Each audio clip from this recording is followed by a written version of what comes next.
Okay, अब explanation of this diagram. Menstrual cycle is very easy to study through this. देखिए यहाँ graph में इस तरफ और इस तरफ बनाई हुई हैं नंबरिंग्स. यहाँ उन्होंने नंबर दे रखा है 1 2 3 4 5 6 ये वो 29 तक. तो फर्स्ट से लेके 5 तक. ठीक, ऐसे अगर मैं यहाँ लाइन लगा दूँ तो ये क्या हो गया, मेंस्ट्रुअल पीरियड. देन 6 से लेके 13 तक, this is what, follicular phase. ये जो सीधी लाइन लगा रखी है, इसको ये डायग्राम ड्रॉ करना है आपने. तो इस लाइन को नीचे ले जाना है और इसके नीचे क्या लिख देना है, 14th. तो उसके नीचे क्या लिखेंगे, ओव्यूलेटरी फेज, जो मिसिंग है इधर. देन 15 से लेके आगे टिल नेक्स्ट 28-29 डे तक क्या हो गया, ल्यूटियल फेज. ठीक है, और 29 के बाद क्या है, फिर से वही जो पहले था, दैट इज़ मेंस्ट्रुएशन. ठीक, ओके. अब इसको समझो कि मेंस्ट्रुएशन तो तभी होएगी ना कि अगर एंडोमेट्रियम वॉल थिक है. अगर एंडोमेट्रियम वॉल थिक ही नहीं है तो कौन सी चीज़ ब्रेक होकर बाहर निकलेगी. तो इससे हमें क्या समझ में आता है कि ये जो हम ऐसे पढ़ रहे हैं सीक्वेंस को, वो एक्चुअली क्या है, यहाँ से शुरू होता है. हर मेंस्ट्रुएशन का पहला फेज़ कौन सा होता है, फॉलिकुलर, फिर ओव्यूलेशन, फिर ल्यूटियल, और अगर फर्टिलाइजेशन ना हो तो मेंस्ट्रुएशन.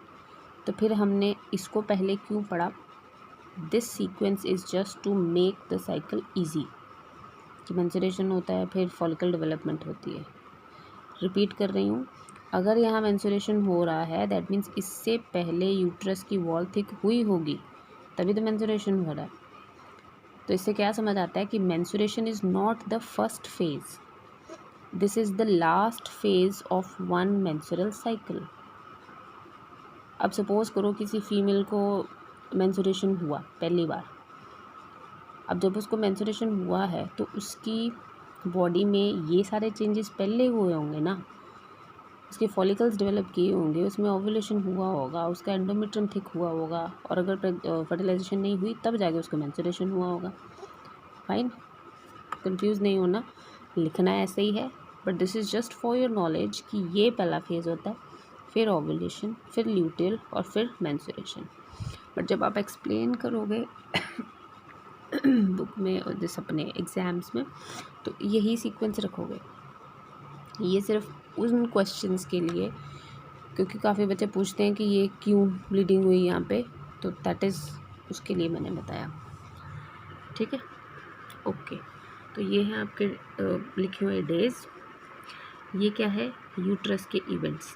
कि यूट्रस में यहाँ क्या हो गया, यूट्रस की थिकनेस कम हो रही है, टूट रही है, क्योंकि वो ब्लड की फॉर्म में बाहर निकल रही है. यहाँ उसकी थिकनेस थोड़ी थोड़ी बढ़ रही है, आराम से रिपेयरिंग हो रही है. इस फेज़ में थोड़ी और बढ़ रही है, लेकिन जैसे ही ल्यूटियल फेज़ आता है तो वो बहुत जल्दी बढ़ने लग जाती है. ठीक है, ये कौन है, ओवेरियन हार्मोन्स. पहले प्रोजेस्टेरोन का लेवल कम है कम है कम है कम है, लेकिन जैसे ओव्यूलेशन होती है तो प्रोजेस्टेरोन का लेवल बिल्कुल हाई हो जाता है. एस्ट्रोजन का लेवल कम है, धीरे धीरे बढ़ रहा है, धीरे धीरे बढ़ रहा है, और एक पॉइंट पे बहुत ज़्यादा बढ़ जाता है, और फिर ड्रॉप, और फिर दोबारा बढ़ता है. मैं एक्सप्लेन करूँगी अभी सारा. ये फॉलिकल्स हैं, प्राइमरी सेकेंडरी, डेवलप कर रहे हैं, और ग्रेफेन जो है वो ब्रेक हो गया. ब्रेकिंग के बाद इट इज़ अंडरगोइंग ओव्यूलेशन. तो सेकेंडरी उस साइड तो सेपरेट, और ये बाकी क्या शो कर रहे हैं कि ओवरी के अंदर कॉर्पस ल्यूटियम डेवलप हो गया, फिर वो धीरे धीरे डिजनरेट हो गया. And the last one, FSH और LH जो पिट्यूटरी ग्लैंड से रिलीज़ हो रहा है. FSH का लेवल हाई शो करना है, ये याद रखना. FSH का लेवल थोड़ा सा हाई है, फिर अभी वो धीरे धीरे इंक्रीज़ हो रहा है. ये एक्चुअली किसी रेफरेंस बुक में देखोगे तो वो ऐसा डायग्राम नहीं दिखाते. ठीक है, तो इसमें कुछ कमियां हैं हमारी NCERT की बुक में, बट क्या करें. बट यू रिमेंबर कि ये FSH ही है. ओके, सो FSH का लेवल पहले कम है. ठीक, फिर वो यहाँ तो ये दिखा रहा है कि वो और कम हो रहा है, जबकि ये ऐसे दिखाना चाहिए कि FSH का लेवल बढ़ रहा है, और एक पॉइंट पे आके वो बहुत बढ़ जाता है. LH जो पहले कम था धीरे धीरे धीरे धीरे बढ़ता है और एक पॉइंट पे आके एकदम से बढ़ जाता है। ठीक, अब इसको सीक्वेंस वाइज करते हैं। सबसे पहले मेंस्ट्रुअल पीरियड, ठीक है, इसको आप अब ऐसे लाइंस ड्रॉ कर देना। 1 to 5 एक लाइन ड्रॉ कर दी, 6 to 13 या 13 तक एक लाइन ड्रॉ कर दी, 14 पहले से ड्रॉ है। और ये लाइन, अब ये जो लाइन ड्रॉ करने के बाद बनेगा that will be your phases. अगर मैं ऐसे ड्रॉ कर दूँ, ठीक है, डोंट वरी, मेरी शीट लगी है इधर, कुछ नहीं होता उसको। ओके, अब जब मेंस्ट्रुअल फेज चल रहा होता है, इन चीज़ों को देख के you can explain the events. Uterus में क्या हो रहा है, there is release of ruptured endometrium along with the vessels and the secondary oocyte। Ovarian hormone में क्या हो रहा है, कुछ नहीं हो रहा है, their level is low, normal level पे अपने वो, तो इसको लो लेवल काउंट करेंगे। फॉलिकल्स का क्या हो रहा है, कुछ नहीं हो रहा है, फॉलिकल वैसे ही हैं जैसे होते हैं। मेंस्ट्रुएशन के टाइम कोई भी नया फॉलिकल डेवलप नहीं हो रहा है। FSH-LH का क्या हो रहा है, कुछ नहीं हो रहा है। So that means when it's menstruation phase, इस पॉइंट के अलावा और ऊपर कुछ भी नहीं होते चेंजेस इस फेज में, because blood loss is a very big deal. तो और चेंजेस करके एनर्जी वेस्ट नहीं करती बॉडी, ठीक है। अब आ गया सेकेंड फेज, यहाँ से समझो फॉलिकुलर फेज, तो फॉलिकल से ही नाम है। फॉलिकुलर फेज यहाँ से एक्सप्लेन करना शुरू करना है। यहाँ पे फॉलिकल स्टिमुलेटिंग हार्मोन का लेवल बढ़ना चाहिए, जो ड्रॉ गलत है बुक में। So follicle stimulating hormones this will increase.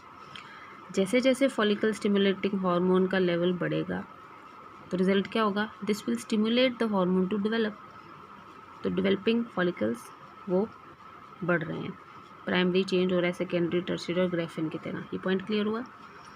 So follicular phase में सबसे पहला पॉइंट क्या लिखना है, increase in the level of follicle stimulating hormone. Second point, this will cause development of follicles from primary to secondary to tertiary and then to Graafian, ठीक है। Third point, these developing follicles they are secreting oestrogen, इसीलिए oestrogen का लेवल भी वैसे वैसे increase होगा जैसे जैसे फॉलिकल, ये फॉलिकल छोटा है तो ये थोड़ा एस्ट्रोजन बनाएगा, ये बड़ा है तो थोड़ा ज़्यादा बनाएगा, ये बहुत बड़ा है तो ये बहुत ज़्यादा बनाएगा।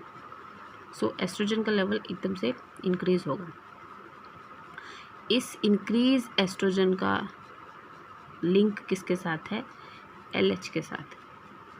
एस्ट्रोजन इंक्रीज ने क्या कॉज करना है, इंक्रीज इन LH, जो अभी तक कुछ चेंज नहीं था, बस सीधी लाइन ही ऑलमोस्ट। तो दिस इज LH सर्ज। ये इवेंट समझ आए फॉलिकुलर फेज के। दोबारा, increase in the level of follicular stimulating hormone which cause development of follicles. Developing follicles causes increase in the level of estrogen.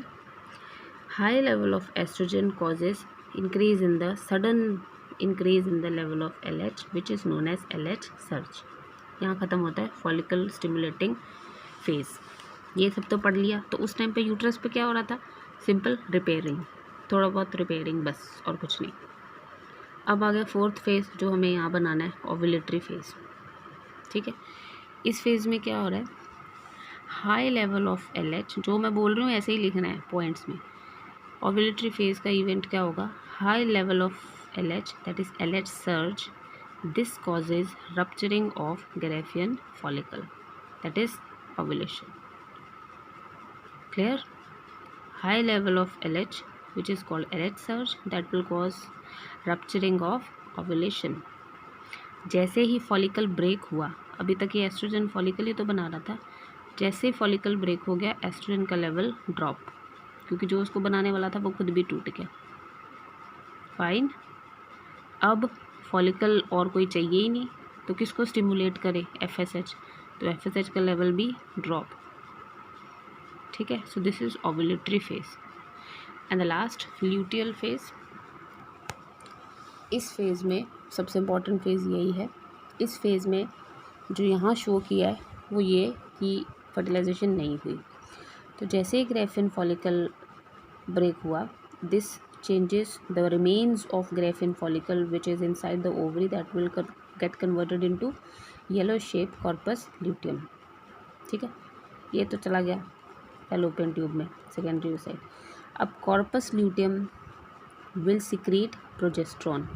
ये देखो, जैसे ही corpus luteum बना, progesterone का लेवल एकदम हाई हो गया.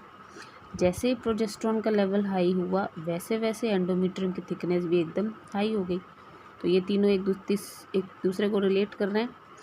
इसका बनना is the cause for increase in high level of progesterone.